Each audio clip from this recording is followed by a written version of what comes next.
This is the rhythm of change. This is the sound of redemption. This is the way that we bring it down. Down, down, down. Down, down, down. Down, down, down. Down, down, down. Down, down, down. Igniting the fire within you. Exalting the melody of freedom. These are the things that will bring it down. Down, down, down. Down, down, down. Down, down, down. Down, down, down. Down, down, down. So gather the faithful. Tell everyone to stand and shout loud. Shout loud. Shout loud. Let's bring it down. Let's bring it way down. Let's bring it down. Let's bring it down, down. Let's bring it down. Let's bring it way down. Let's bring it down. Let's bring it down, down. Down, down, down. Let me tell you, it's in the air. Joy is in the air. Love is in the air. Can you feel it? What it feel like? Freedom. What it feel like? Don't sleep on it, brother. You might get left, sister. Can you feel it? What it feel like? Freedom. What it feel like? Justice. No need to be counted, cause I am down. Down, down, down. Down, down, down. Down for the end of racism, for the end of bigotry, cause I am down. For the end of misogyny, that's right. For all the isms out there, just down, down, down. Let's bring it down. Rise up, people. No more foolishness. And let's bring it way down. Riding the river of change into the cries of contrition. This is the way that we bring it down. Down, down, down. Down, down, down. Down, down, down. Down, down, down. Down, down, down. We are the children of Eden, dancing and celebrating freedom. We are the ones that must bring it down. Down, down, down. Down, down, down. Down, down, down. Down, down, down. Down, down, down. So gather the faithful. Tell everyone to stand and shout loud. Shout loud. Shout loud. Let's bring it down. Let's bring it way down. Let's bring it down. Let's bring it down, down. Let's bring it down. Let's bring it way down. Let's bring it down. We've got to bring it down. Down. Stand up and shout. Stand up and shout. Rise together. Accountability starts now. The Eric Dawson Radio Show. Yeah. Rise up. Stand up, shouting loud. If you are not prepared to come to that table and to represent that voice, don't come. Because we don't need any more brown faces that don't want to be a brown voice. We don't need black faces that don't want to be a black voice. We don't need Muslims that don't want to be a Muslim voice. We don't need queers that don't want to be a queer voice. And if you're worried about being marginalized and stereotyped, please don't even show up.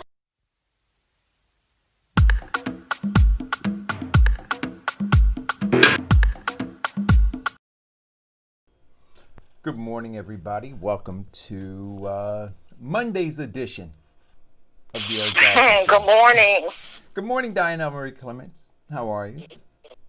I'm wonderful. What's up with you? And good morning, Vincent Squire, hailing from Hey, South Jersey. How are you? I'm just great. Good morning. Good morning, world. How's everybody? Hey, Vincent, at some point, well, to answer your question, Diane, I'm tired. I'm tired. I have my smoothie in my e-cup, right? So Amin and I, because sometimes I'm so tired, I forget which cup is mine. So mine has an E on it to remind me. But before we get into the conversation, at some point, Vincent, I want to talk about the protest / rally in Newark. Your gentleman who's running against you for U.S. Senate was there, spoke in front of thousands of people. Want to get your thoughts about it, and then we'll talk about a host of other things that are going on. I don't think any more important right now than what I call. You guys might differ with me, but I call the Black America's temper tantrum. I've been watching it unfold. I've been watching the different players, both those who authentically are frustrated and angry, to the misguided, to the nefarious, right? Those who are out there, rebel rousers, troublemakers, and then the politicians and members of these different organizations who are trying to figure out once again how to take advantage of people, right? How to poverty pimp. And I wanted to bring up the definition because I think it's important, right? When we talk about a tantrum, because I mentioned that I was going to refer to it or talk about it in those terms. And so here's the definition of a tantrum: an uncontrolled outburst of anger and frustration. Read it again.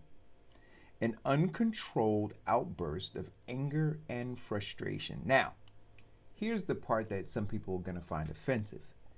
Typically in a young child. Now, when I talk about the Black community and we talk about our level of immaturity when it comes to politics and when it comes to engaging on our own behalf, immaturity.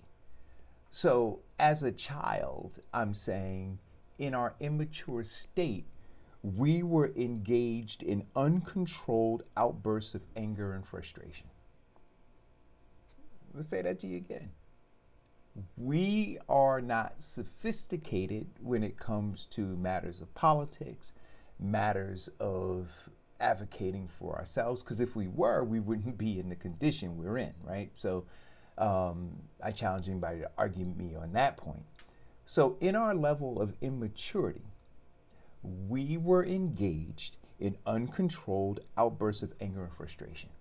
And so I posted this on my page. My kids threw temper tantrums when they were younger. And at the end of the day, they didn't get their way. And so our uncontrolled outbursts of anger and frustration, which has led to the burning of many of our communities, I fear won't result in anything. It'll all dissipate in a matter of weeks, and we'll be no better off. Well, we'll be worse off, but we certainly won't be better off. We'll be worse off because we won't have that corner store to go shop at anymore. Those Black-owned businesses that were already suffering in the age of COVID-19, barely hanging on. Well, congratulations. You put them out of their misery. You put them to a quick and swift death. So, those are my thoughts about what I saw take place yesterday, guys. And in Newark, they didn't burn. They didn't do any of those things. And I attribute some of it, not all of it, but some of it to the fact that there were people within the crowd, not just native Newarkers, but there were other people in the crowd who, over these last 50 or so years, have made investments in Newark. And they didn't want to see a repeat of what happened during the rebellion. And so they were here protecting their own interests within the crowd. And those were some of those white folks you saw come down from the suburbs. Some of them were agent provocateurs, but some of them were just managing their investments. So, Vincent, your counterpart was in Newark at the rally, speaking out, and people said that they were concerned that other elected officials and or politicians were not out there. Why weren't you there? Why wasn't I there? Well, let's look at it. Now, on this show, the Eric Dawson show, when this started going off, what did we say? We said, quote unquote, well, here's the big problem. Our political leaders, our senators, our congressmen, our this, that, and other, they are doing nothing. Now, do we know that these people listen to your show? Yes, they do. Because every time we make a suggestion, all of these people in office actually act on the suggestion. So, what did they do? Stage an event. Why do you think there were no provocateurs there? And he brought in all of his cronies and all of his supporters, and they had this nice little kumbaya session of what's going on. But you know what? Here is the big thing. I didn't go there because it was political platitude. It was bullcrap. It was just these people in this small group doing a little demonstration with all the press and media there to make it seem like they're actually doing something. And actually, in the entire thing, they said nothing. No one addressed the simple issue of why we're having the riots, why we are having the disturbance. We're talking about a man who ran his last campaign on prison reform. And you know how much prison reform he's done? Nothing. Right. Political platitude. Yet he gets a group of people who are small-minded and a group of mass people who are not intellectually curious or even looking to find out why or how, and they're like, oh, yes, he's doing great. But he said nothing. The time for him to make that action, and we're talking about a man who said that, no, I lived in Newark and I was the mayor of Newark. Yet look at the condition of Newark when he was the mayor. No, Corey wasn't there yesterday. I'm talking about Larry Ham was there yesterday.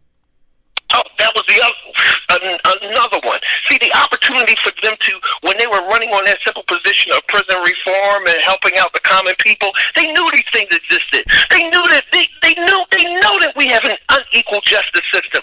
We have a disproportionate amount of black people in jail getting parole hits for minimum crimes. Well, they know that we have a disproportionate amount of black people dying from this COVID-19 virus. They knew that. They knew that before it even happened. When they were in office to make legislation to change that, to prevent this from happening, what did they do? Nothing. Right. So don't sit up here after everything goes. Vincent, I know you're passionate. Oh, there we go. okay. But you started this. No. Did you order your lavalier mic? Yes. Okay. So here's the thing about Larry Ham, right? So Larry Ham is predisposed to think a certain way. And Larry Ham is predisposed to think the way that he thinks because the late Amiri Baraka was Larry Ham's mentor. So Larry Ham spent a lot of time at that house, a lot of time. And so the familiarity and the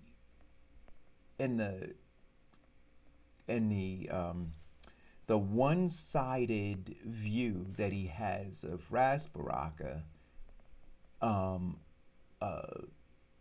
doesn't give him the ability to be objective, right?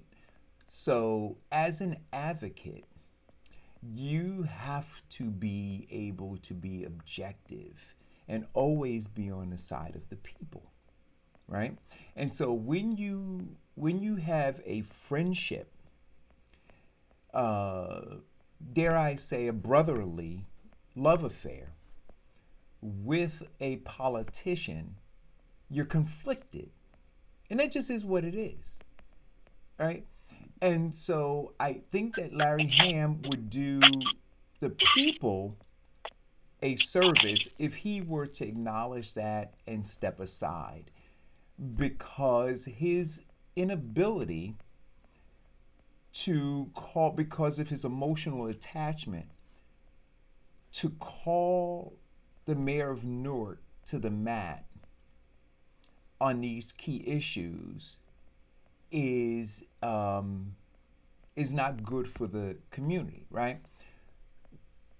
So, like you said, Vincent, all those people showed up and showed out and had a tantrum about their current condition, right? So they're frustrated, the pain, the suffering, the years, the decades of all of this. Some of them just showed up because there was a crowd and they want to be around a crowd, right? And some other things. But I'm talking about the ones who were there for productive reasons, right? Trying to, really looking at George Floyd's situation and saying, you know what, is this the straw that finally breaks the camel's back? And Yeah. And so Yes, it is. And so, no, I don't know that it is. We could have that debate too, but people showed up wondering if this was a straw that broke the camel's back. But we have to talk about all the things that are piled on the camel's back, right? Because the straw or the feather, it's in and of itself is so lightweight that if it was the only thing on the camel's back, it wouldn't break. So there had to have been a stockpile of other things that were on the camel's back, weighing it down such that this one last thing broke it. So the question that I would ask a Larry Ham is, what, if anything, that was on the camel's back prior to George Floyd do you lay at the former deputy mayor, the former South Ward councilman, and the current mayor of the city of Newark in terms of Newark, right? What if anything, do you lay at his? And so if we say birds of a feather flock together, at the very least, we could start here. And I think we should all be able to agree if we're intellectually honest.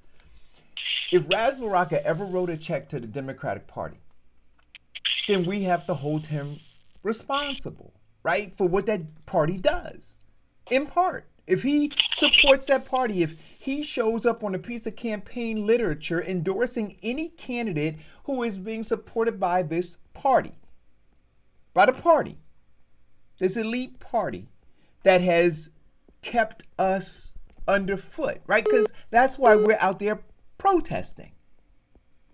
Hold on one second. Hello, caller. Yeah.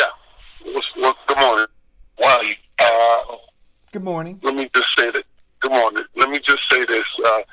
In politics, there's no permanent friends and there's no permanent interests. I mean, in politics, there's no permanent friends and there's no permanent enemies, only permanent interests. Absolutely. I think that in the level of maturity, we should be searching for common interests, and the common interest that we have at this present moment, at this critical present moment, is police brutality. And I think we all have to be mature enough. We all have to be mature enough that when a level of crisis arrives, that we, not saying that we're going to always align with our political adversaries, but the difficulties we face organizing is nobody's willing to say, oh, no, I'm going to put my interests aside for this and blah, blah, blah. No, we got a common interest. So when you marginalize people who are out there, when you marginalize people's objective, it makes it more difficult to organize. And at this particular point, the mayor of Newark's interest. And to me, I don't know about nobody else.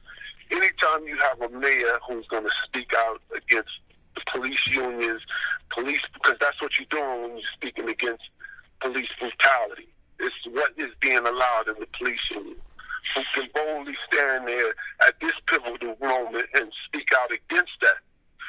Yeah, that's all of our interests. And not saying we should join him on every venture. And I'm sure people have selfish agendas, their own investments and so forth.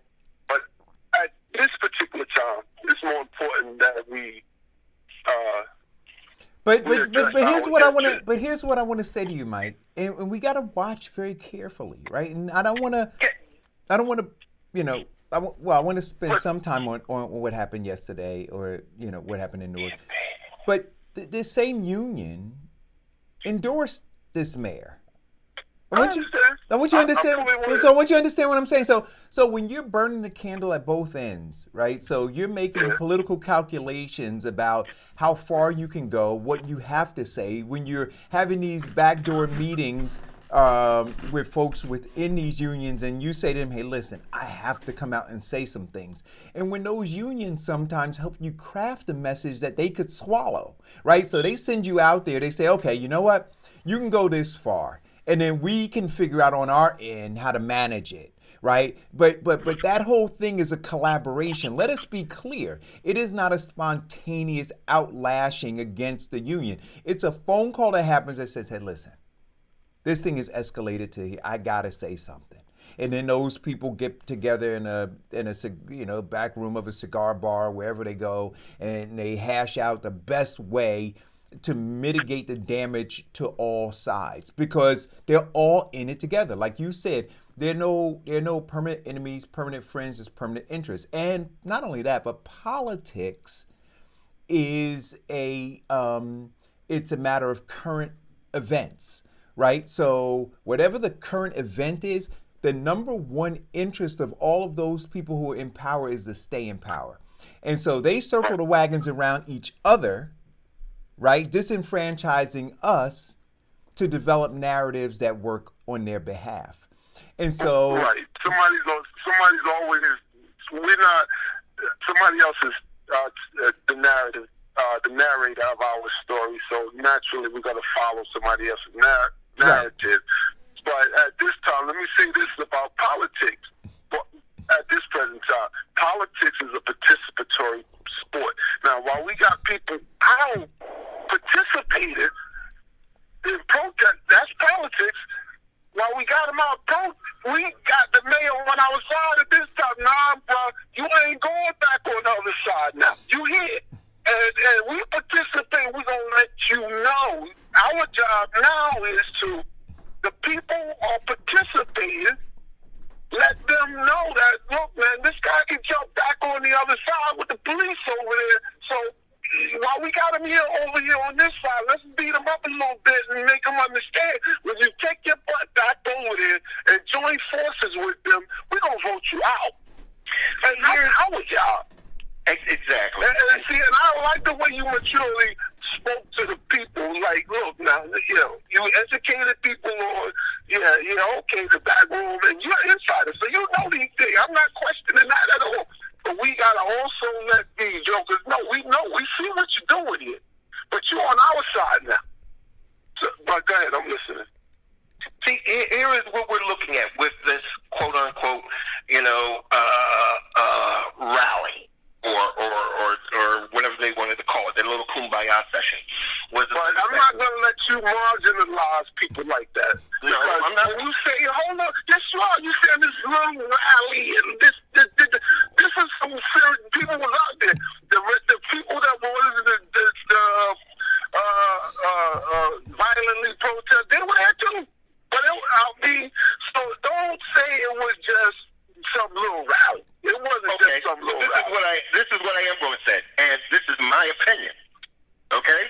Now, make an answer yourself now, but go ahead, I'm listening. Believe me, I made a career of doing that. It's okay. It's good to know yourself. Yeah. But this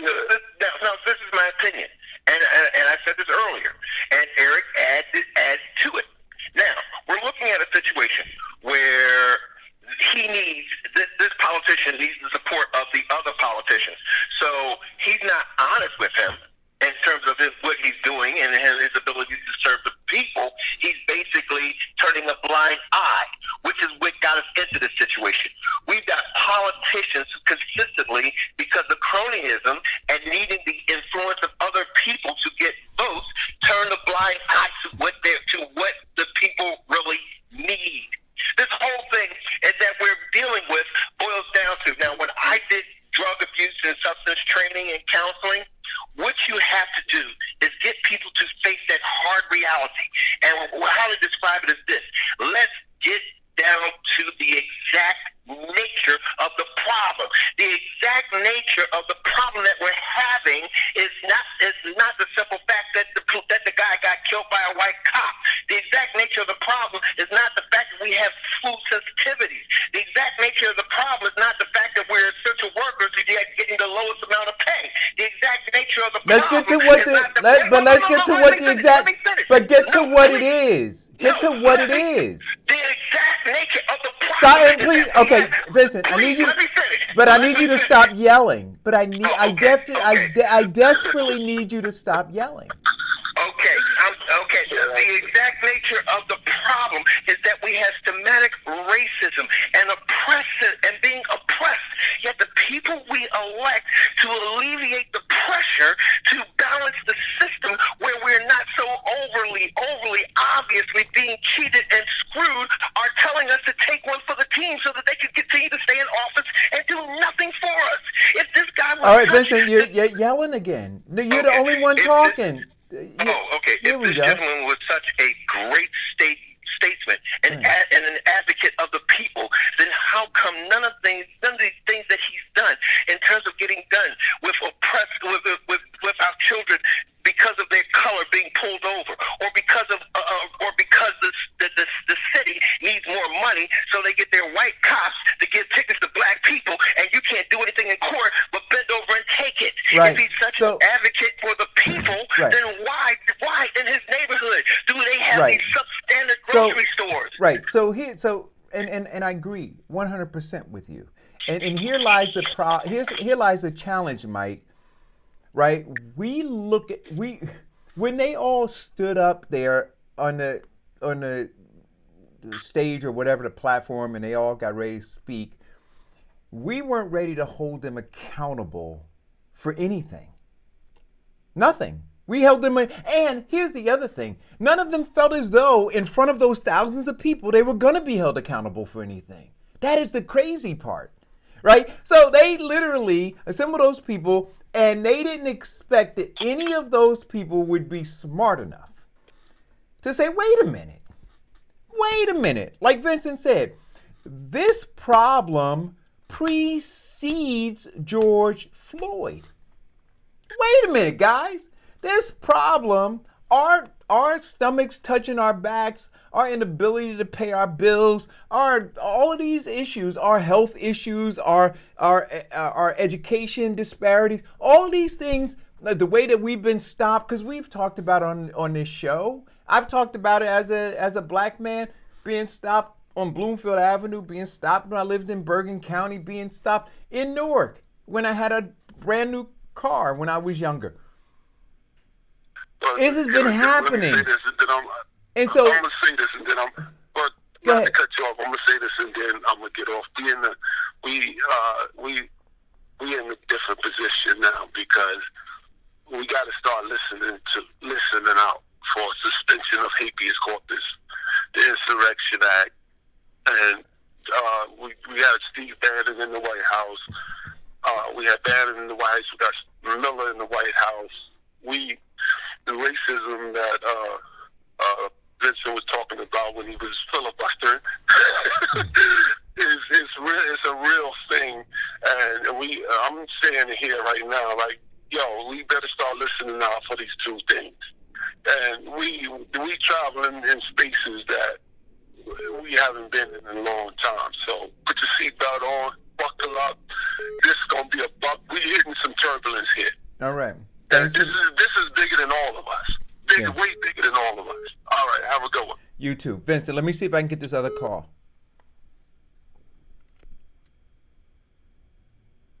Vincent? Yes. Oh, the other call hung up. Call back, caller, please.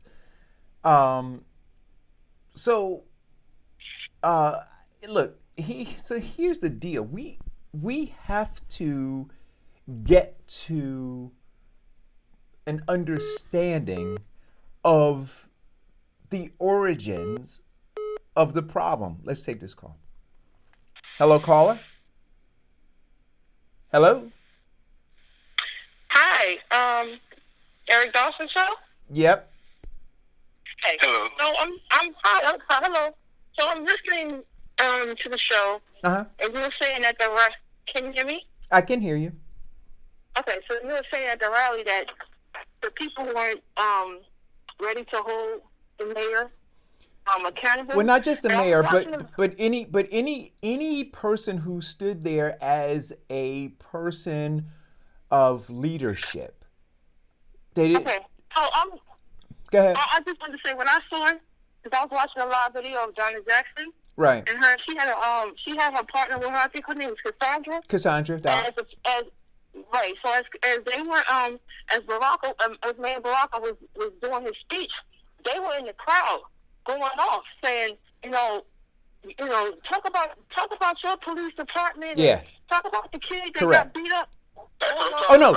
So It was so bad to the point where people were turning to her saying, "Sis, this not the time. This not the time." Right. She was like, "No, this is the time. Absolutely. Y'all don't know. Y'all don't live here. Absolutely. Y'all in the crowd."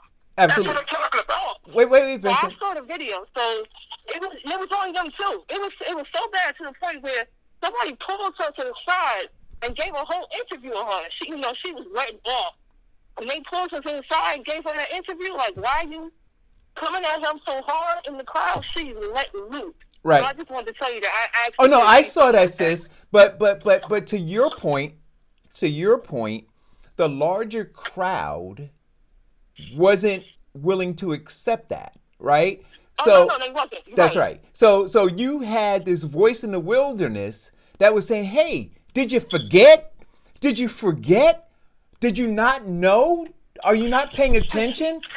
And the larger. Like, what's the problem? And she was like, "No, he just sent out 5,000 furlough notices to the people." Like, she was like, "We hurting in here." I'm like, "Wow." Yes, and so when I look at it, and thank you for the call, but when I look at it, and I see this, I'm saying, well, all they're doing is playing on the emotions of the folks at the moment, right? Which is why I called it childlike, which is why I said this was Black America's temper tantrum. Because we didn't come there. See, Donna Jackson and those few people came there to provoke accountability, to find, to hold the mayor and all those other people's feet to the fire. Everybody else came emotionally charged, right? It was their moment to feel good, to be feel like they were involved in something, but with no intended outcome other than to be there and then go home and say that they were there. But the mayor, no intended purpose to rectify or address the issue. It was just a kumbaya session. And that is my issue. And so in the middle of all of this, along with all the things that Donna Jackson brought up, you have this mayor, you have the mayor who is supporting the Democratic Party, who is in part responsible for your condition, either by writing a check directly to the party or by endorsing the candidacies of individuals who actively participate in keeping you in the condition that you're in through setting policy. That's a fact. And so where he had an opportunity to stand there and talk about all of those people, and he had an opportunity to apologize like I do all the time on this show. I say, you know what? I supported Murphy and I apologize for that. I supported these other people. I supported Marquise Lewis the first time he ran, and then I apologized for it. I supported Raz Baraka when he ran for councilman, and I apologized for it because he didn't do anything in the South Ward. I will say I worked for these people. Well, not worked and got paid for them, but worked to help them, and where they did not measure up, I will apologize. But you have him, you have Larry Ham, you have the other ones who won't make any apologies. They'll just continue to bulldoze, working with the very people who are keeping their knee on your neck. Yes.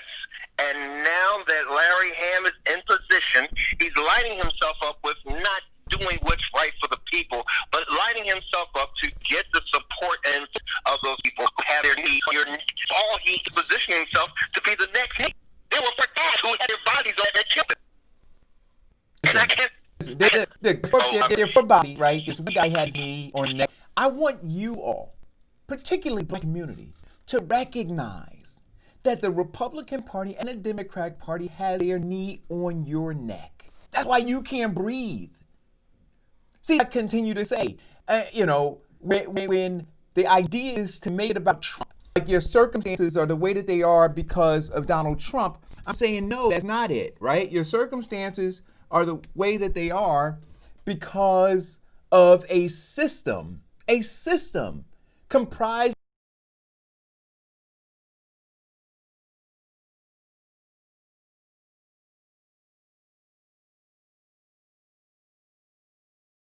of the Democratic Party and the Republican Party that has its knee on your neck.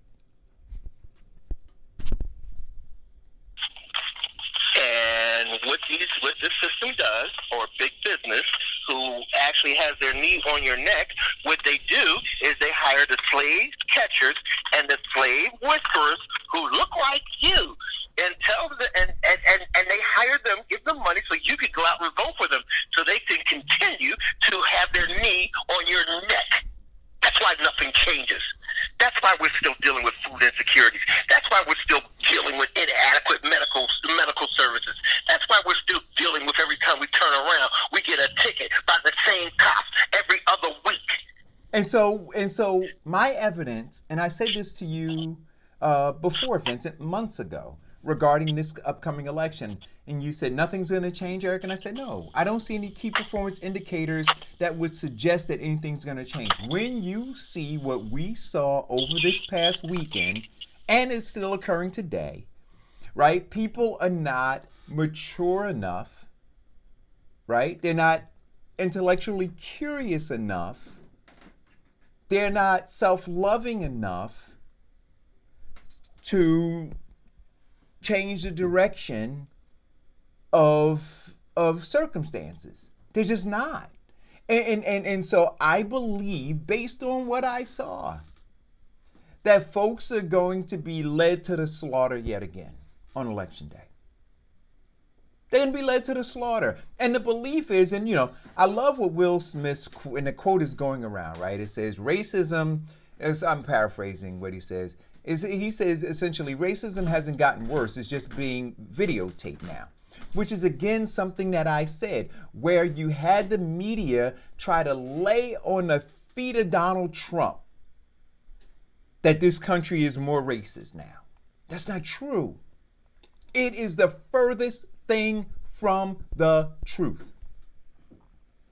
But they want you to believe that, because believing that is better than the alternative for them, which is that you finally wake up and realize that they have worked in cohort with, or in concert with, the Republican Party, right, to bring about your circumstances. That's the alternative. Well, here is the truth, Eric, since we're going to be truthful about it. See, what people I'm all about the truth. What people tend to not understand is that racism is not Democrat or Republican. The true racism is green, and that's where the true power is. So they can hire both Democrat and Republicans to fulfill or carry on their agenda. And that's why, and Vincent, that's why I say that that economic and political power are the only ways to accomplish whatever it is that we seek to accomplish. So once again, even when they're standing there at these different rallies, whoever the different people are speaking, right, they're not speaking. Well, you know who spoke about it? And I did appreciate him, Killer Mike. What Killer Mike said was, he said, don't burn down the target, right? Or I'm paraphrasing now, or burn down the local business in your community. He said, burn down the system. See, that's where it has to be. It's not these individual things. It is a system that is set up and designed to do exactly what is being done right now. So the condition that you're in is not by accident. It is purposeful, and as far as they're concerned, it is masterful. And then you have what we call slave catchers and Negro whisperers, who want to get you focused, like their job. They've been sent out into our communities to get you to redirect your frustration, right, and your anger. No, they get out there as the temptation, as you said. See, they get out there and they say, vote for me and I'll set you free. And they're the same people who are keeping you in bondage. The only person being set free by them being elected is them, because they're now part of the problem. Right. So do you believe this statement? I put this statement on my page today. I said, any politician who financially or otherwise supports either political party is simply feeding the beast we're fighting. Can we agree to that? Can we agree? Because maybe we can't agree, but if we can agree that we, the 99%, all of those folks, well, not all of them, right? Because some of them were agent provocateurs, some of them were just part of wanting to be in the in crowd, and then you had, like I said, people who really were hoping for some sort of a productive gathering to come up with something, right? But can we agree that any politician who financially or otherwise supports either political party, not individuals who are running, right? Because I know that there are people who have to run as Democrat or run as Republican, right? Well, they don't have to. They could run as an independent. But when you look at the odds of winning, right, you win because the people are conditioned to vote Democrat, Republican, depending upon the town that they live in. But if you are actively supporting, meaning you're writing a check, you're lending your name to the party, right? Can you agree that those people, that all they're doing is feeding and strengthening the beast that some folks went out to slay this weekend in these rallies, protests, and riots, if you will? Can we agree to that? And if we can agree to that, then because people say, what's the solution, Eric? Who should we vote for? How we should do it, right? So here's a solution. Here's who you should maybe consider voting for. I'm not going to mention a person. I'm simply going to say, if that person that you're thinking about voting for is writing checks to the Democratic Party, and we can conclude that the Democratic Party, along with the Republican Party, are working in concert to keep us where we are, then why would you vote for somebody who is supporting your enemy? That's it. That's it. And why would you do that? Well, I would say this. Eric, if this was 5 years ago, I would tell you that you were completely wrong. Because, keep in mind, I was a Republican. And naive, yes, still upon the principles and the basic foundations of the Republican Party. The Republican Party that freed the slaves. The Republican Party that stopped Jim Crow. The Republican Party that brought more social change. But after I've gotten my political cherry busted, I found out the true meaning of it and what they were actually doing. So no, if you are actually supporting, sending a check to these people, you are actually supporting and helping them to oppress you. Right. And so if you're sitting, go ahead. So Sid in the feed, he says, and this is the intellectual curiosity that I'm talking about, Sid. So Sid says, it's good to be able to apologize. It would be even better if you follow that with the candidates you support who you believe would do better. So I want you to understand, because when I see stuff like that, it's kind of like if I post some information and on my page, and then somebody says, "Where'd you get those stats from?" And then I'm saying to myself, well, you could go and Google, right? So the same amount of time that it took you to post, Eric, where'd you get the stats from? Right? That same amount of time, you could have Googled the stats and it would have showed you where I got the stats from. But the lack of intellectual curiosity is leading you to have me hand feed you, right? Okay. And so what I'm saying here, Sid, is this. I've given you some parameters, right? So now you want me to talk to you very specifically about, so it's like I gave you a steak, but now you want me to cut it up into pieces for you. So the steak is that, do you agree that anybody who is financially or otherwise supporting the Democratic Party is your enemy because they're feeding the beast that you're supposedly fighting against? If you agree to that, right, then I'm saying for you, right, to exercise some intellectual curiosity, do some research. You can go and look at the elect reports and you can see who's donating money, who's getting money from whomever, and then maybe consider crossing those people off the list of people you would consider voting for. So for you to sit and say, well, Eric, I want you to do that work for me. I want you to tell me exactly. So I want you to go do that research. I want you to go look at the elect reports. Then I want you to come back and I want you to do I'm saying to you, do it.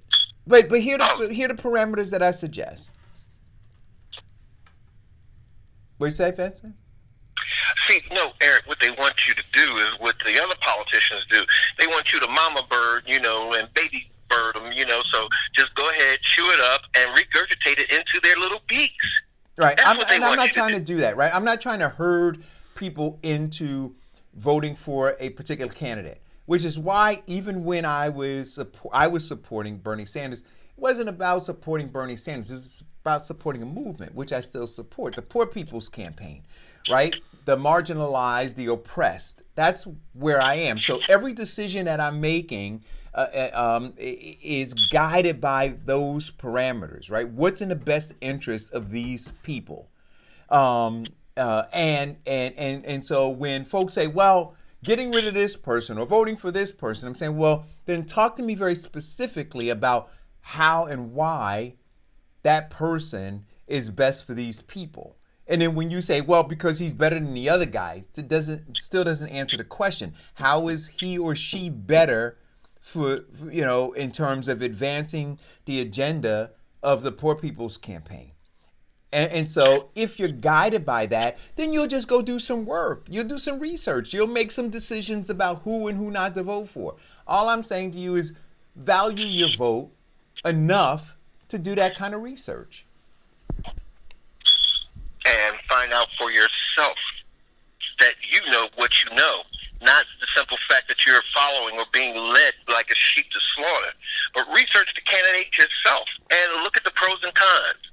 Now, I just had a huge conversation with my brother about opposition research and the things that people will do to negatively spread a lot of information about you. But, and you have to take that, too, in your investigation with a grain of salt. But if you do have an opportunity to talk to some candidates face-to-face, text, email, or whatever the case may be, to find out, what's going on and how they think, it's better for you. Because you know that for yourself firsthand, rather than doing what these other people are doing, rallying with their influencers. Yeah. I think that far too many people in the community are like Sid. They sit there and they want people to do the work for them. And I think, what do I say? Folks like that are conditioned to settle for less, but they want more as long as somebody is willing to do the work, right? So there's an example of it. So they'll settle for less. Let me see if I can take this call. This may not be a caller. Hold on. Okay, but also... Hello?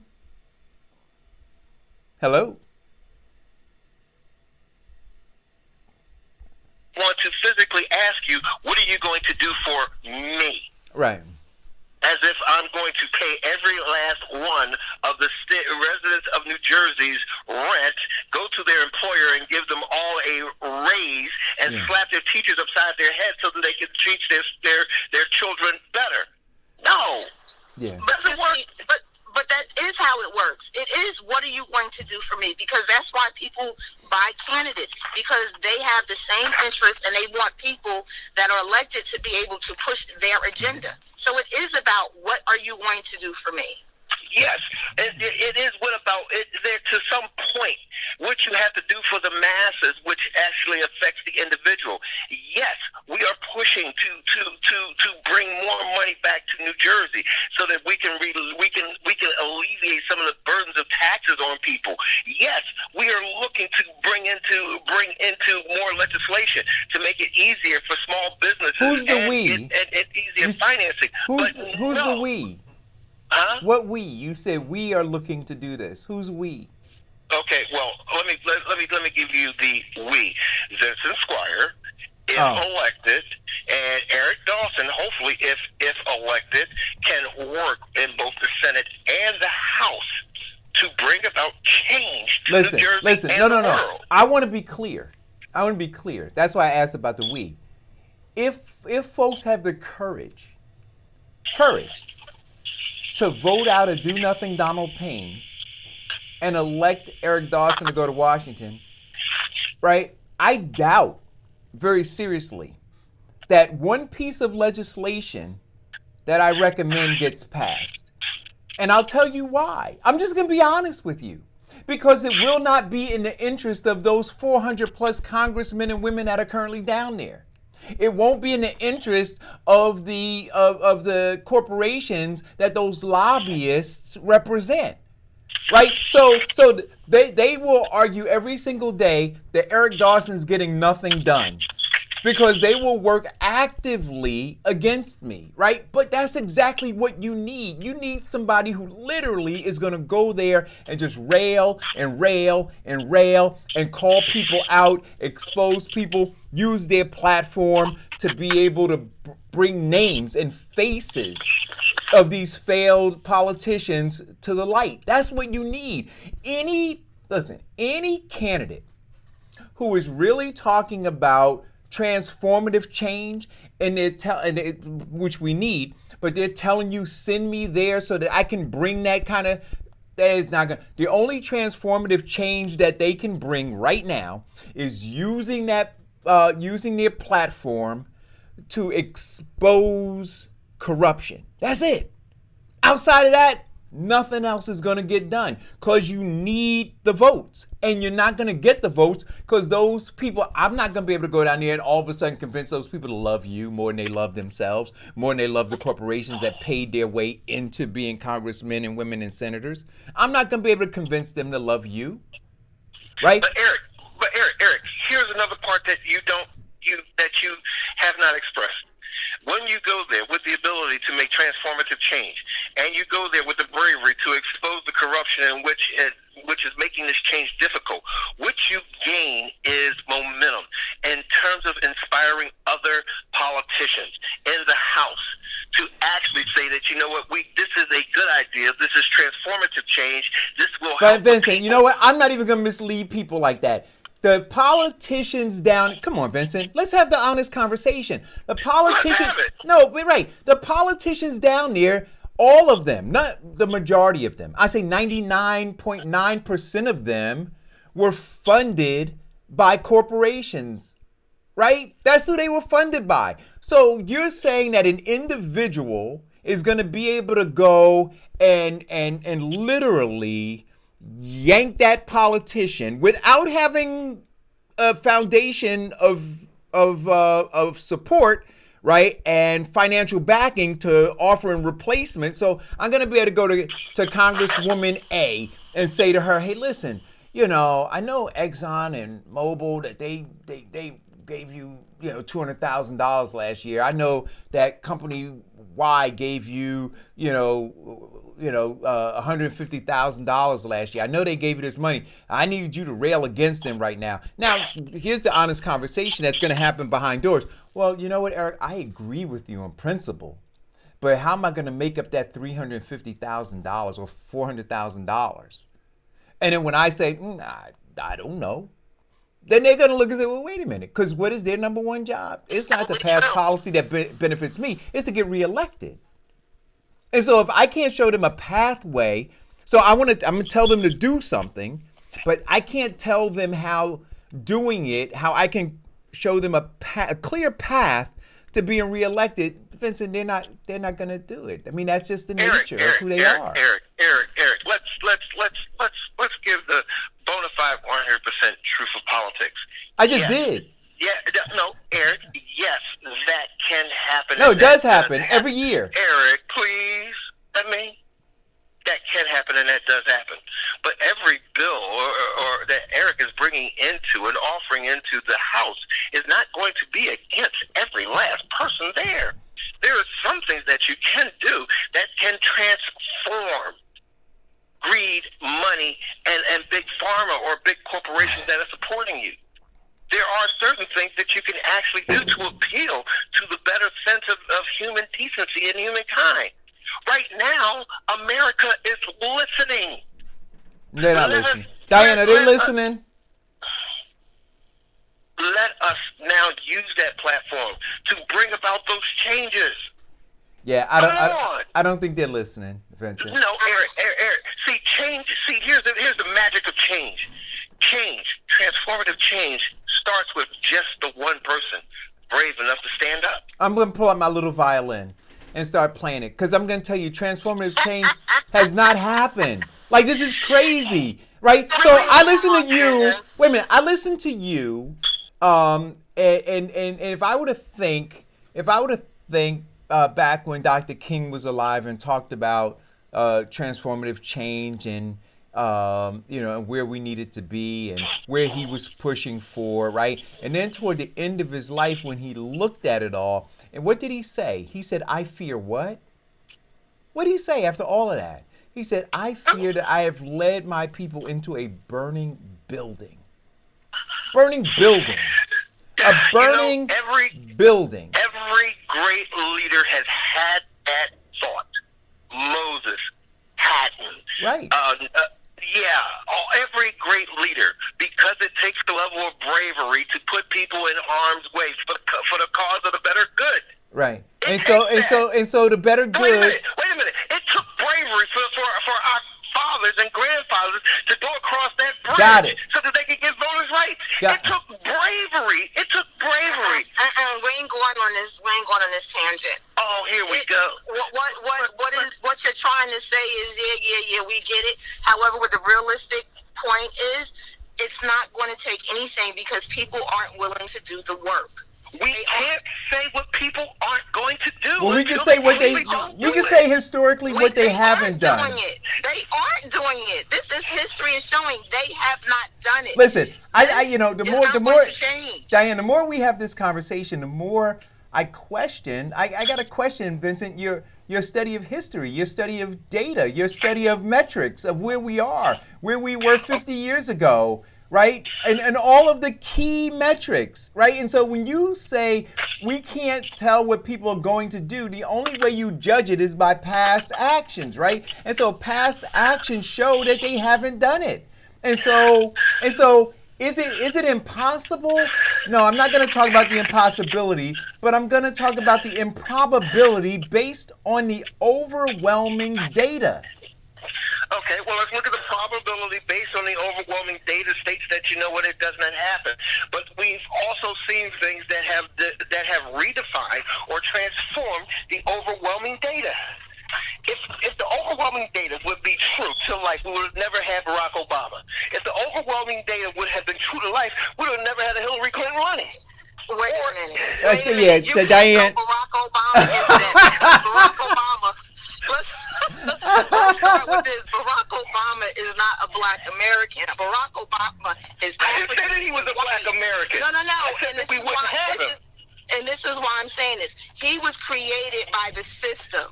He was specifically put into that position because of what he looked like. That's it. He was a senator in a state that accomplished nothing.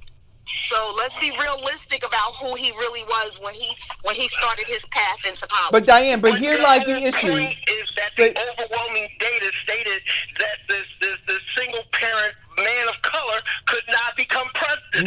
No. But see, once again, Vincent. Yes, but that was the overwhelming data. Right, but once again, Vincent has taken a bigger conversation and he has brought it down to a very micro level.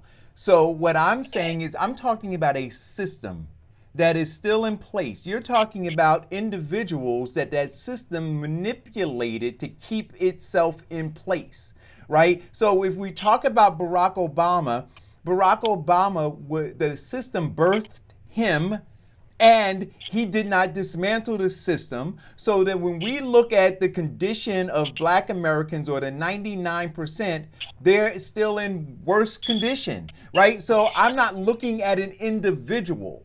Unless no. Well, once again, I've researched that data, and there are some errors in your actual numbers and metrics. Okay. So no, not every Black America is in worse condition. I didn't say no. Don't put words in my mouth. I didn't say every Black American. I said when you look at the metrics, Black people, right? So when you look at Hispanics, Blacks, whites, Asians, Indians, others, right? You look at those categories. Black people fall at the bottom of every key metric. Every one. Yes. Wait a minute. So I'm gonna ask you a question. Where are we in terms of unemployment? Where do we fall? That's a very simple question. Very simple question. Where do we fall? We're at the bottom. Right. Where do we fall in terms of education? At the bottom. Where do we fall in terms of the racial wealth gap? At the bottom. Where do we fall in terms of salaries? Where do we fall in terms of housing? No. But here's the thing. Now, you're looking at it in its totality, in terms of every Black America or person of America, and where we do. Yes, but if you look at some other issues that you do not bring up, we have made strides. We have not every Black person has gotten a raise or promotion, but some have. Not every Black person is sitting up there, unemployed, but some have progressed. Not every person in my family has a PhD, but some of us do. That means correct. Well, wait a minute. Even Barack Obama, one of the things that Barack Obama did was actually give a whole lot of student loan forgiveness for a lot of Black people who have their PhD. Right. Don't know. We don't have. But let's not sit up here and marginalize what he did. I'm certainly no. The greatest accomplishment that he has done in a whole lot of people's mindset was getting elected twice. Well, and that's a small. What do you call it? A small thing to look at. If that's all he was able to. Well, you know what, Diane? What it is this. Look at him and his predecessor. Right. How many people want to have him back to the man in office right now? So once again, but do you understand what you did? And I'm gonna pull us out of this rabbit hole that Vincent wants us to go down. So we're talking about systems, right? And Vincent's talking about people, right? We're talking about systems, and Vincent is talking about people. See, it's not the people, it's the system, right? I'm going to continue to say it, it's the system. And so when I look at this system, if you want to talk about individuals, what I want you then to tell me is what they did to dismantle the system that is continuing to keep its knee on our neck. And what I'm saying is this, that for me, Barack Obama is no different in how he palled around with folks within the Democratic Party, wrote checks for folks, caped for folks in the Democratic Party, kept all of that alive. No different than me having a conversation about Ras Baraka standing there writing checks for the Democrat. How do you separate one from the other? See, that's what I see. Because you can separate Ras Baraka from Barack Obama. Of course you cannot. Of course you cannot. You can. No, because they're two different individuals. No. Vincent. Vincent, I'm not talking about. But what I'm talking about is this. Here, so I'm talking about the commonalities, right? Do both of them support a party, a political party that has its knee on the necks of black people. Yes. Yes, there we go. And so now, if they do, and so we see that this party has its knee on our neck, so we can't breathe. We're saying what George Floyd said. We can't breathe. That's why some people went out there and marched and rallied and protested and did what they did, saying, I can't breathe. Well, why can't you breathe? It has nothing at the end of the day to do with the cop. It has to do with a system, a bigger system. And anybody... Here is Eric, and to counter your question, yes, both of them support a party that has their knees on our necks, but one of them was really responsible and breaking the glass ceiling and putting a whole lot of etches and notches so that the next person could break the next glass ceiling. Can we breathe? Can we breathe? Right. Can we breathe? Right now, we may be on life support, brother, but it ain't over. No, can we breathe? No, we can't. Right? And so much like, and so remember I said that image of that cop with his knee should be burned into our brains, right? It is. No. But if it were, Vincent, then what you would see is Barack Obama was just like the other cops standing around while that cop had his knee on the neck, right? So Barack Obama, by writing checks, Cory Booker, by writing checks to the Democratic Party, Ras Baraka, by writing checks to the Democratic Party, what they are doing is supporting the person or the entity that has its knee on our neck. And so I can't give any cover. Eric, let's clear up one basic point of politics. Cory Booker, Ras Baraka, and Barack Obama, when they were politicians, they were not writing checks to the policy. They were actually supporting the policy. The other people who followed them were the ones who wrote the checks.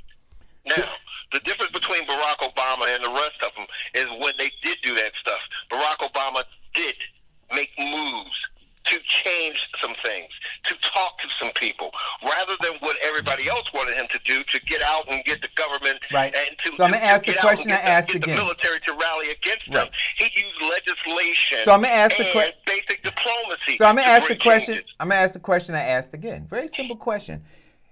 Does any can we say that any politician who financially or otherwise supports either political party is simply feeding the beast we're fighting? Can we say that? We can say that they're feeding the beast in one way or another. That's true. But there's a difference. There's a difference in terms of living. Okay, Eric. Fundamentally, you're absolutely 100% correct. Right, and but so looking at the details, there is a level of yeah, you're right. Right, because and so that rabbit hole. Right, and so for me, I'm more interested in starving the beast. Right, and so anybody who is just like they have the signs when you go to Florida or South Carolina or other places, they say, "Don't feed the gators."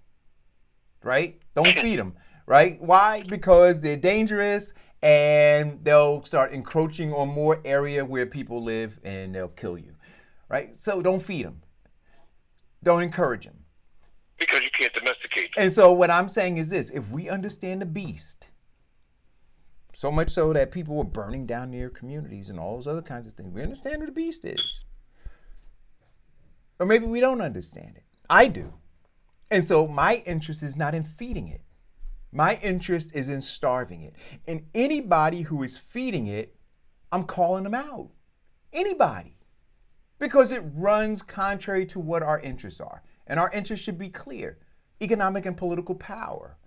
And none of those people who are currently feeding the beast are interested in us gaining any economic or political power. They're happy to have the power that they have that has been bestowed upon them by the beast that they feed. Right? That's true too. Right? So that beast feeds them, keeps them in power, and in turn, they keep us in line. So I look at them all the same. Now, the ones who stand out are the ones who say, look, I don't want any money from them. I'm not giving them any of my money or support. I'm 100% for the people. Now, that's a harder mountain to climb, because then you have to convince people who are suffering from a deep psychosis that they need to be more concerned about them than they are about the team, red or blue.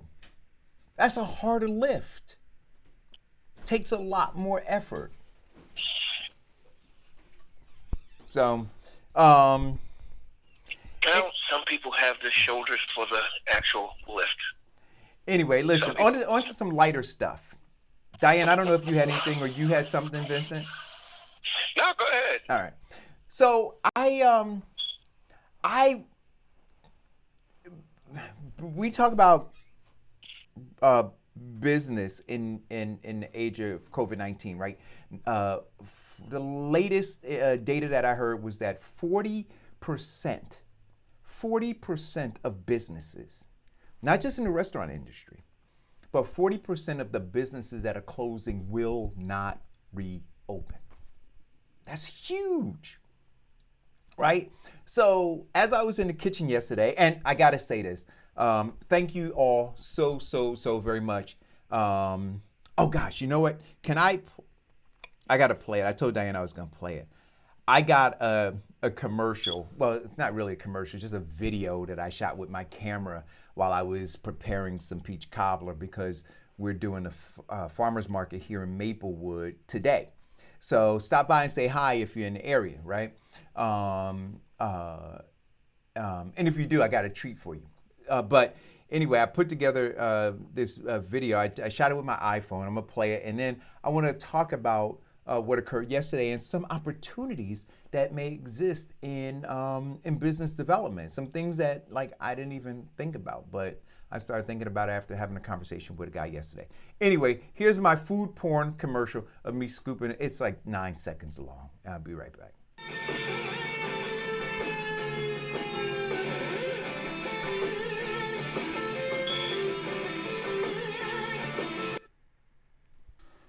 There we go.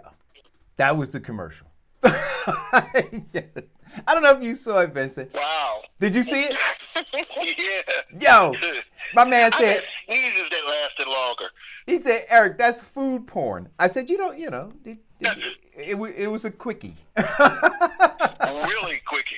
Right? But when I was in the kitchen cooking, I met a couple that have a business. What did I tell you the name of the business was? Because there's a song named after it, right?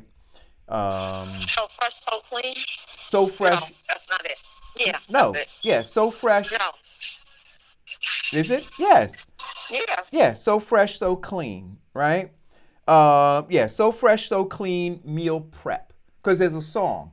And so when I went to go Google it, the song came up and I said, hey, I'm trying to find you guys. And they said, oh, the website is sofreshsocleanusa.com.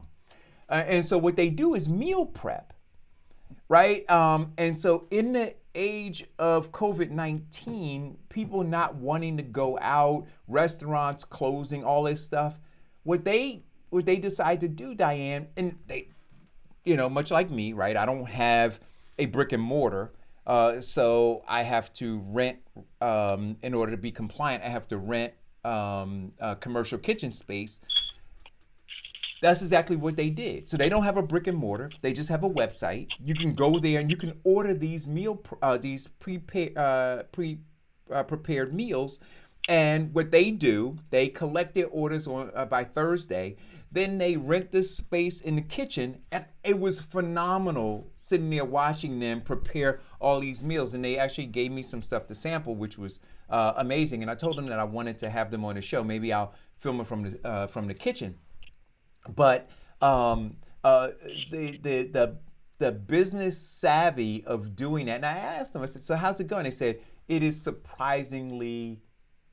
doing surprisingly well. They have drivers that are delivering the meals, right? So they prep them, they put them in the refrigerator, and then they'll be delivering them all today, right? So whatever you order on Thursday will show up today. They prepped it last night, right? Put everything together, and you'll get a complete container with meals. And I think they said that you got to order 4 meals, right?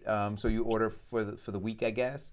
But those are ways that in this time where a lot of these jobs are not coming back, And so in the middle of all of this anger and frustration and things like that, and people, losing their jobs, here's one way that you could do it. I mean, what we're doing at Grandma Emma's is going well too, right? We're doing, we've gotten into some farmers, and even the farmers markets have had to reconfigure. Some of the ones we were gonna be in, they're not, they're doing it, I think, different, and I don't want to say wrong, but they're making it more complicated for them to be successful. I'll put it like that. And so right now we're just in one, but we've taken to a couple of websites. But it's innovation, and we've talked about this on the show. It's about being innovative now, being creative, creating partnerships, right? Because even with this meal prep, I let them sample the peach cobbler, and they loved it, right? So I got their information. I may give them a call and say, hey, listen, I'd like to put a banner on your page, and if people along with their meals want to order this, maybe we can create some limited partnerships. But you got to figure it out. Times are tough. Well, you definitely sell more cobbler because Lent is over with. Well, wait a minute. What does Lent have to do with cobbler? Well, you know that during the period of Lent, the number one thing that people give up during that time period is desserts. Oh, do they? I didn't know that. Yeah. I thought they were more specific and gave up like chocolate, right? Or ice, like, they didn't, I don't know that I would broaden that category to desserts. I would say chocolate, so that means I could eat this. Or I would say, pie, then I could eat cake. Or I'd say ice cream, then I could eat cake and pie. I don't think that's what Jesus meant. What did he mean? Well, Jesus didn't mean it at all in terms of the sacrifice. It's actually more of a Catholic thing of sacrificing to experience the pain of Christ sacrificing his life. So you giving up something for 30 days or 40 days. Or the same process as like Ramadan, and during that period of fasting, giving up or sacrificing a part that you would normally do for a time period to fit in with the sacrifices of the prophets. It's the same process. All right, I'll make some sacrifices, but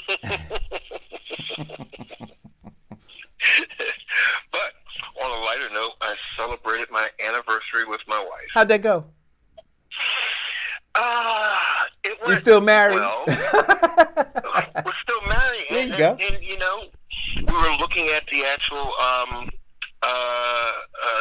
thing that people had, the what do they call that, where people actually pick a date and time where something's supposed to happen? The lottery?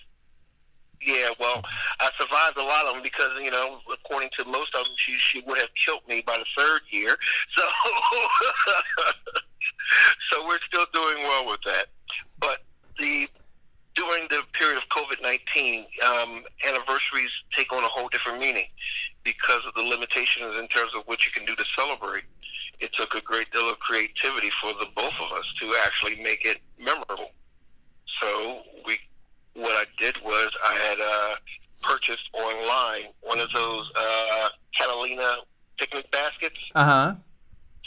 Yes, and prepared for her, a few of her favorite things, barbecue shrimp, lobster, and melted butter, and, of course, fruits, because she loves fresh fruit, grapes, strawberries, blueberries, and we went fishing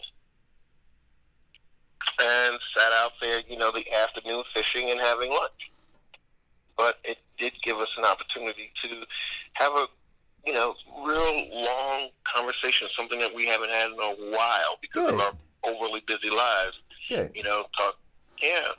Discussing our wedding, how we've done, where we were in terms of what we anticipated from each other, where we're looking to go in our retirement together, etc. All right. I think that sounds like a great. Well, it reminded me, as well as my wife, it's not about what we do, Mm-hmm. but it's more about us just being together and doing it. That sounds great. I just saw a video. I don't know if it's happening now, but the mayor of Newark is in front of City Hall, behind his lectern, speaking on the steps. I obviously can't bring it live to you guys, but check it out and see what's happening. But I think it was this morning that he was there. Is there anything else going on in the news? I did so much baking this weekend in preparation for the farmers market today. I really didn't pay a lot of attention to the news. I did see, however, how the liberal media is really at this point salivating, right, over any destruction that they could report, right? So Yeah. you understand? Have you noticed that? Oh yeah, they want to show you the worst of it, and this is why people are saying, oh well, you can go out there and you can march and do all these things, nothing is going to change. But it's not going to change because nobody's really talking about an agenda. But they want to show everything. There was a video I sent you earlier about a little girl, I think it was in Seattle, that the police made. They showed this white girl who got a rubber bullet to the belly.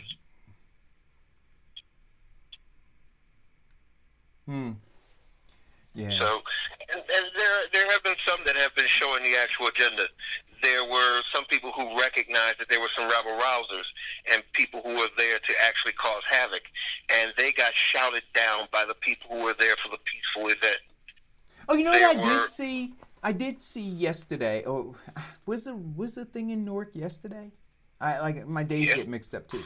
But there was a video of, the guys on the quads and the dirt bikes and stuff. Apparently they had come down to the crowd of folks in Newark, and they were doing their wheelies and just trying to be distractors and disruptors of something that was seemingly positive. And then it was very interesting to see the crowd begin to move toward those bikers, right? So at first, some people started videotaping them. Organized chaos, that's what they call it. Mm-hmm. Well, The same with the police officers coming out there to bust out the windows in the store. So they divert you from other areas and they grab your attention somewhere else and look at this shiny object, and now you're over here. And you totally missed part of the reason you're out there. No. What I was Just saying, like Diane. they diverted the attention. No, that's not. Focusing on No, the knee no, rather than focusing on the fact of why he was taking the knee. No. I don't know if you guys saw the video.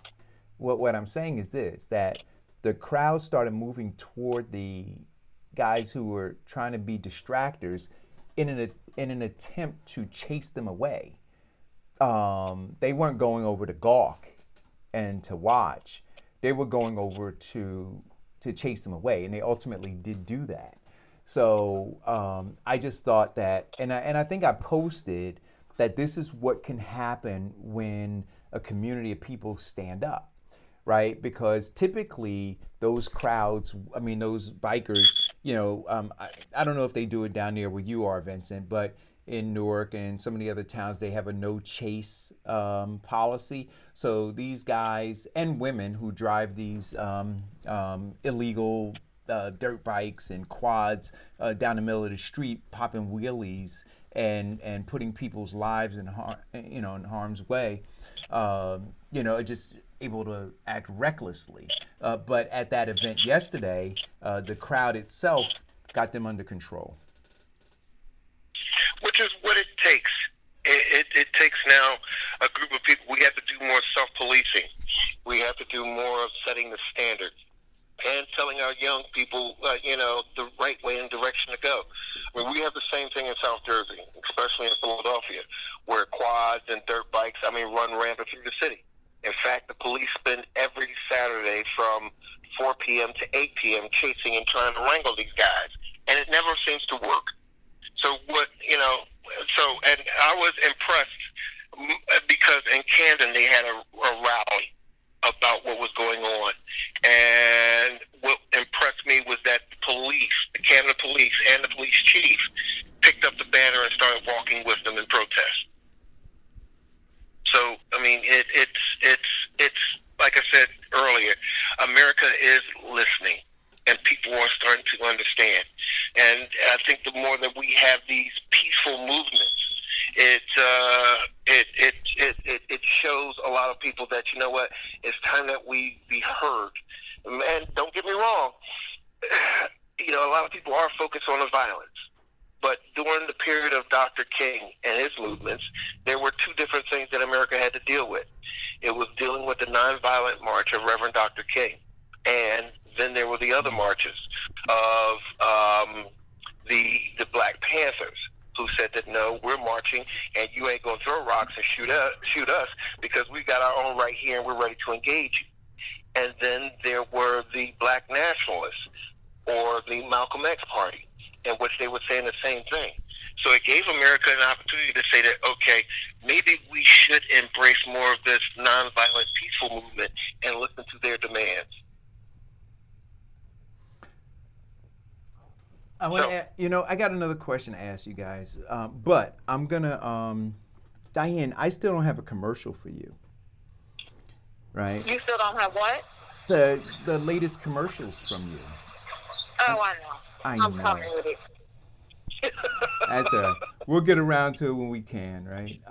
But you know what? I don't even. Oh, here they are. So I'm gonna play. And everybody's being hurt.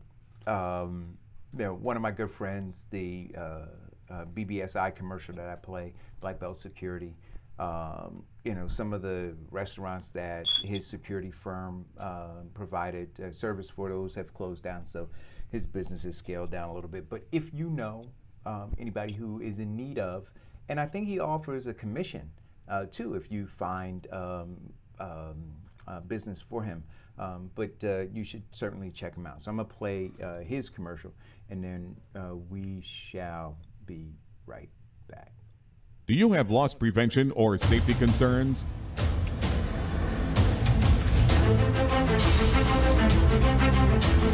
Black Belt Security and Investigations has armed and unarmed guards that can protect what is important to you.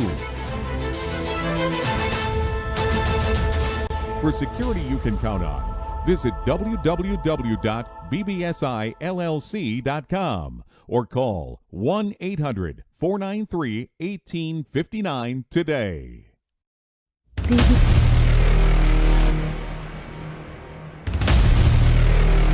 BBSI.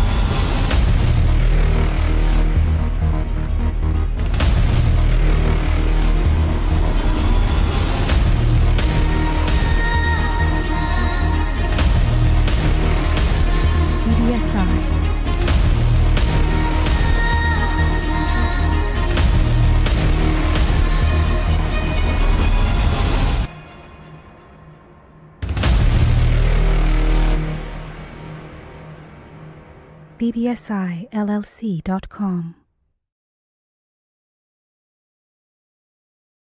Yes, I do. So I got another question for you guys. Let me get my chair comfortable. There was a comment, people were commenting about police officers. Do you believe that they're good cops? Yeah, absolutely. Yeah, absolutely. So, Problem that. So there's a, and somebody sent this to me. I'm going to read it. Let's see if I can pull it up. It says, the good/bad cop question can be disposed of decisively. We need only consider the following. 1, every cop has agreed as part of his or her job to enforce laws and to enforce, it says all of them. It says number 2, many of the laws are manifestly unjust or even cruel and wicked.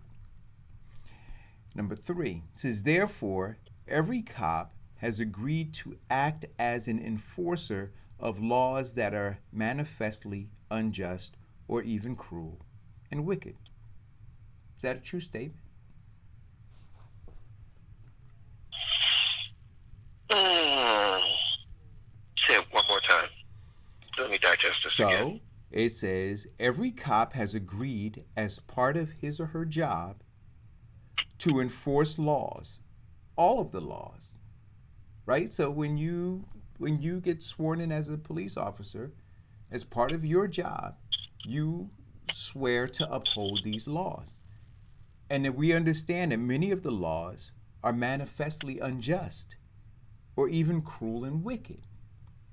And so if we understand that some of the laws are unjust, Oh, absolutely. even cruel and wicked, but the police are swearing to uphold the law. They don't create them. No, but the question I'm asking is this: so if a police officer is swearing to uphold laws, all of them, even those that are cruel and wicked, right? Can we say that someone who is actively upholding laws that are unjust, cruel, and wicked, that they're good people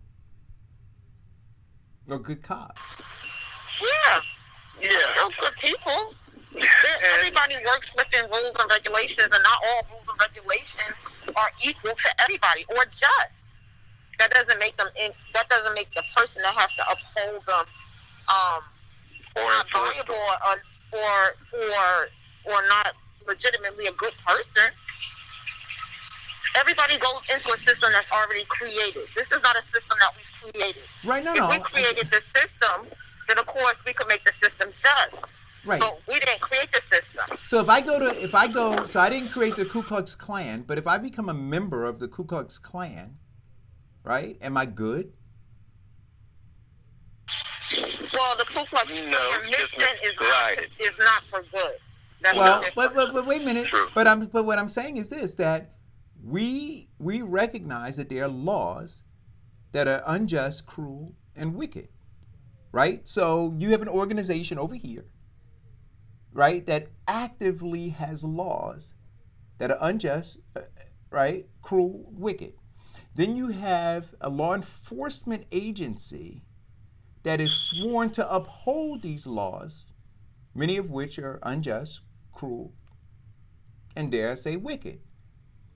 How do you then say, see, because if I went to go work at a company and the culture wasn't the culture that I wanted, right, I wouldn't go work at that company. I wouldn't work at the company and then say they forced me to do these things. I have a choice not to do them. Eric? Yeah? Here's the one thing that you're not taking into account is that people have the ability to turn a blind eye to things in which they don't agree with. Why do you think we have so much injustices or disproportionate of justice between blacks and whites? There are police officers who will enforce or arrest a black man for something that he will not arrest or enforce a white man on. So it doesn't matter if the laws are just. What matters is the person who is enforcing it and its ability to apply that to the person that has committed it. That's the big problem that we're running into. Now, the laws are designed to work. And if the laws were working and people were not adopting them to certain people of creative color, we wouldn't have two different sets of laws or two sets of understandings of the law. The laws would work for all the people. And if police officers enforced the same laws on everybody or enforced just as hard on white people as they did in black people, those laws would eventually start to change. That's the problem that we're having with race and laws. It's not the law written itself or the person enforcing the law. But in some cases it is just it's their interpretation and applying it to the other races. But in some cases it is just a law. So in some cases it is the application of the law. But in some cases it is the law. Here's the second part of why I asked the question. And I was having this debate over the weekend. I would dare say that every police officer on the force knows every bad cop that's on the force. Because you hear about them. You hear about the one that shakes. Yep, absolutely. Wait. You hear about the one. That's a no-brainer. You hear about the ones that are shaking down the drug dealers. You hear about the ones that are face planting perpetrators, right? The rough housing, all that kind of stuff. You hear about it. So when those police officers who are sworn to serve and protect the community don't come forward with the information about those officers that they know are within their ranks, right? Their silence is protecting them. How are they good cops? Remember what Martin Luther King said about those who sit on the sidelines and do nothing? They're not good. Right. So what I'm saying to you. But let's if we're going to swing that pendulum or swing that sword of hypocrisy and swing that sword of hypocrisy on those who see things happening and not do anything, then you know what? We also have to swing that sword upon ourselves. Oh no, I'm not. Nope, I'm not. I'm not saying that we shouldn't. I just asked the question, so we could have an expanded conversation about the community at large and being silent and But I asked a very specific question about cops because we say there's some good cops. You always hear that, right? You can't do this on all of the cops. That cop did it, but all cops are not like that. All cops aren't bad. You have good cops, and I'm saying, well. If we have, to me, it's kind of like, we talk about a culture that exists, and then we say that they're bad cops, and then the language that comes out says, but they're good cops. And it's kind of like saying, Black Lives Matter, and then them saying all lives matter. Well, if all lives matter, you wouldn't have to say Black Lives Matter. And if there were all good cops, then we wouldn't be talking about bad cops. So I don't know where the good cops are that are silent, allowing the bad cops to shoot unarmed people, to put their knees in the necks of folks. Because on one hand we would look, well, because we saw it on the video, right? And we saw the police officers who were standing around that officer. We conclude that they need to be held accountable, right? Because essentially they were silent, right? They saw it happen and they were silent, and they didn't defend the guy. They did not protect and serve his interests, right? So I'm saying, what is different fundamentally between a cop who comes back to the headquarters after having stolen drugs or face planted and a perpetrator, and then you hear the other cops hear it, and then they don't say anything to protect those people? What's the difference between that cop and those cops that we saw in the video and the ones who just are silent and we never see them? What's the difference? There is no difference. Right. Just like there's no difference. Well, here's the big difference. See, in terms of hypocrisy, there's a level of hypocrisy that we take, and that we know of some family members who, the husband is whooping up on the wife and children, yet we don't do any reporting. But then, there's the same thing that the level of professionalism, or if it's their job. Mm-hmm. That's the big thing in terms of being the whistleblower and telling. Now, if you are working with someone who is doing some crazy, immoral and crazy acts, like looking at his record, this guy pumped in somewhere close to 30-something bullets in another guy. I mean, that should have been a red flag to somebody, and somebody should have reported that. But they didn't. They held it silent. Right, and so where is it? Mary Walker says in the feed, silence against the enforcement of unjust laws or police brutality or killing is complicity. Silence is complicity. Blue wall of silence is complicit. So right. But here's the thing. Now, in terms of the situation where Department of Human Service or Family Service or whatever they call themselves nowadays, in the event that they noticed a child being abused and yet they were silent because the abuser had position, prestige, and power, then they walked away from it, it would go unnoticed until that perpetrator did something so egregious like killing everybody. Then everybody involved lose their job. And that's what should have happened with these other police officers because of their level of professionalism. They were all four of them were right there. They could have, instead of them having the same mindset and doing the old boy thing, you got Right, but my question, again, my question is bigger than this. I don't want to, right? My question is bigger than this. So do you see the officers who are in the locker room at the precinct, right, hearing about the shakedown of drug dealers and all of the other illicit stuff that happens by the not so good cops, but then they do nothing after hearing that? Do you view them differently than the guys who stood there and watched this cop with his knee in the neck of George Floyd? No, I have the same level of disdain for both of them. Okay. So then my question to you again is, if we say that almost every cop knows the bad cops, almost every cop knows the bad cops, then are there any real good cops? I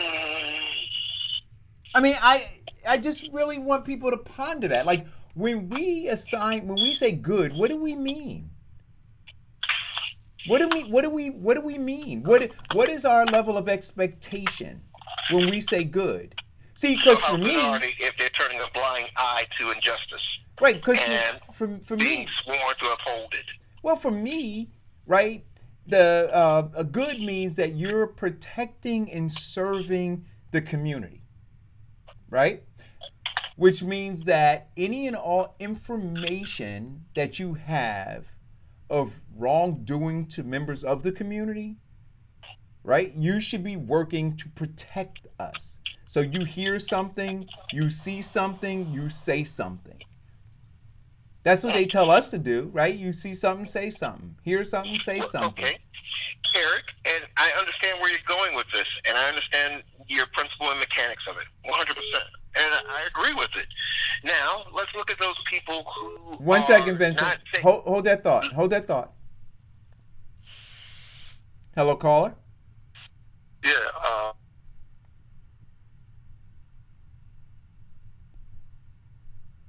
Go ahead. Caller? Did I lose you? I think I lost him. I might have lost everybody. Hello, caller? Hello, caller? Hello, caller? yeah. Hello, can you hear me now? Yep, I got you.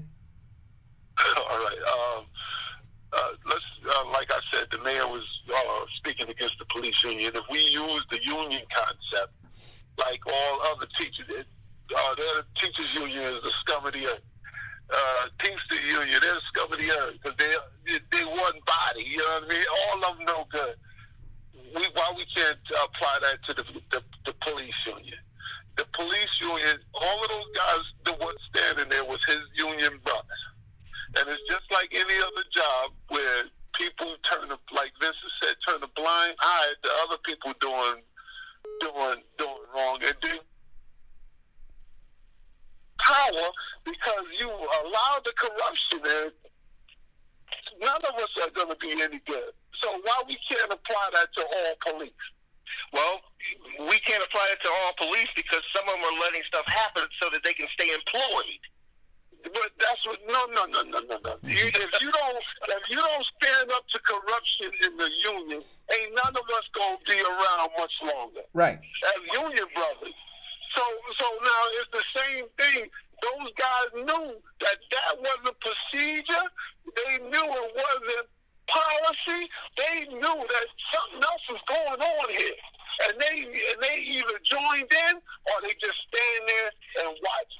And see, here's the big problem with corruption and how it continues to go is because a lot of people who are doing corrupt things have a level of power in which people are afraid of. Case in point, I was running for mayor in Pennsauken, right? The biggest problem is that the mayor's son was the vice president of the FOP in Pennsauken.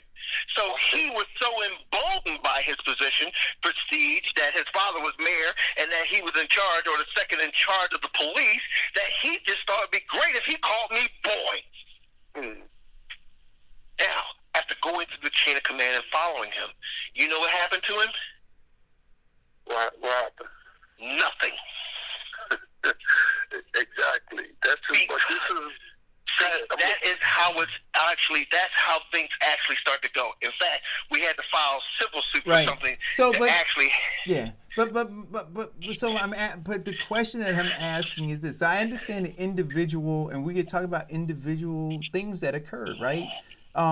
But those individual things only occur because the culture allows fertile ground for that behavior, right? And the culture allows fertile ground for that behavior because it's supported by a level of power or assumed power that people who will go against them, stand up to them, will lose their position or job. Right, but if we say that when the police take their oath to protect and serve, I just want to be clear. Like, I like to be clear.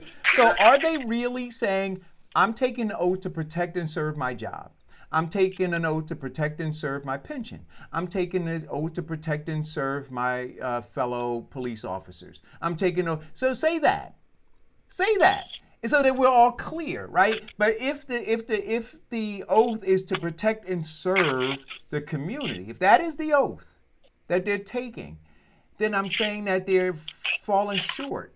And so if we say that they're good cops, I want to clearly understand and define what that means when we're looking at serving and protecting the community.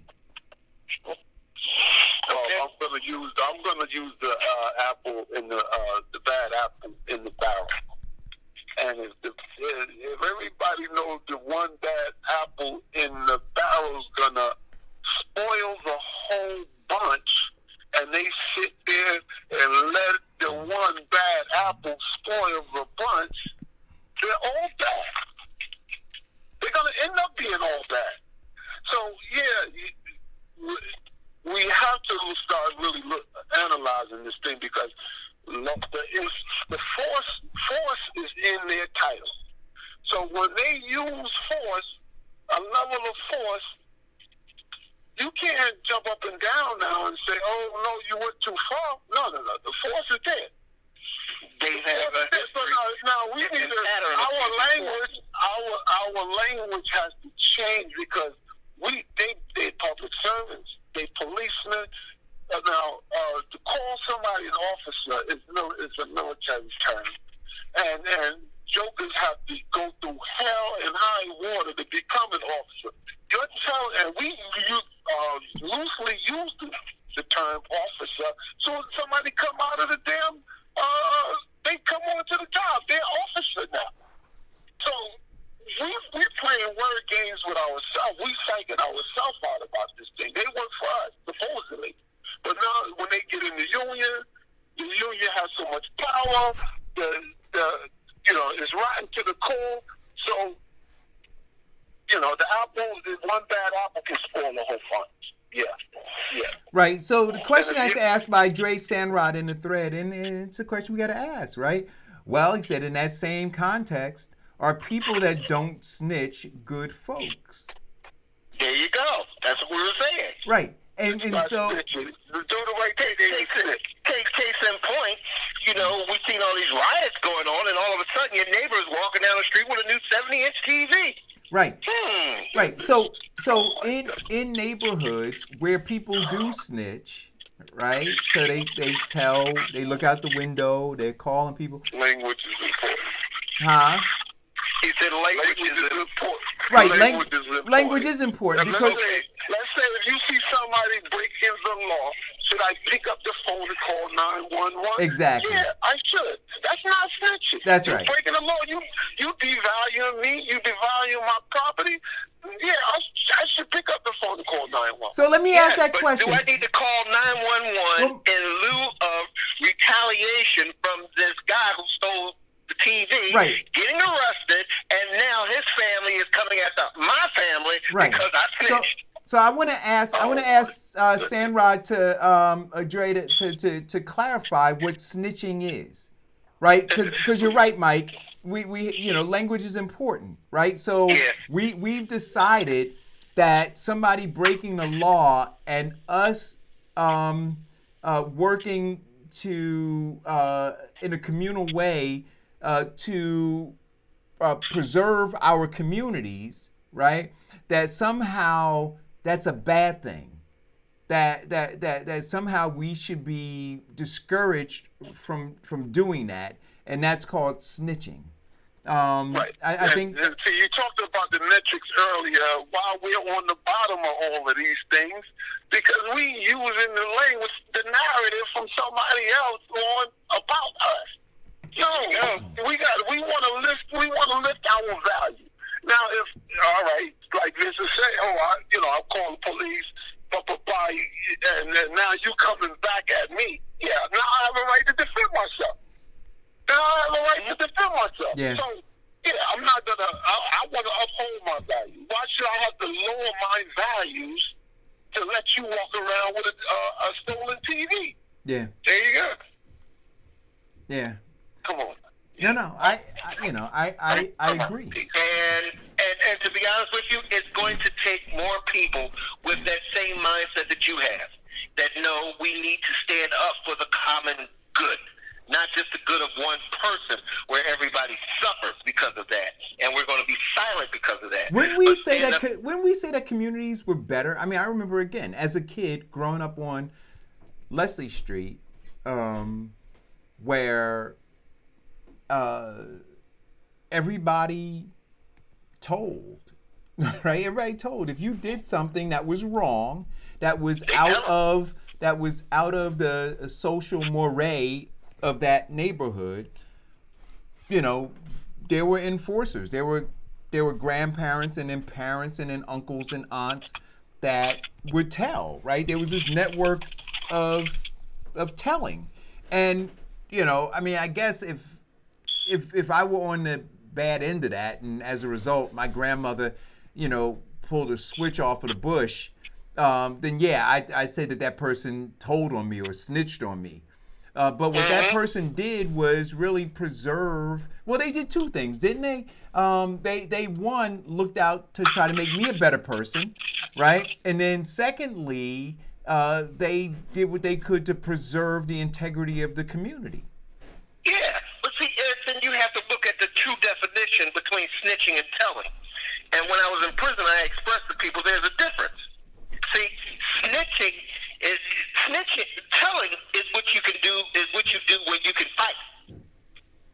See, snitching is what you do behind somebody's back. Now, you're telling because you can stand up to this person and you can stand up to the greater good.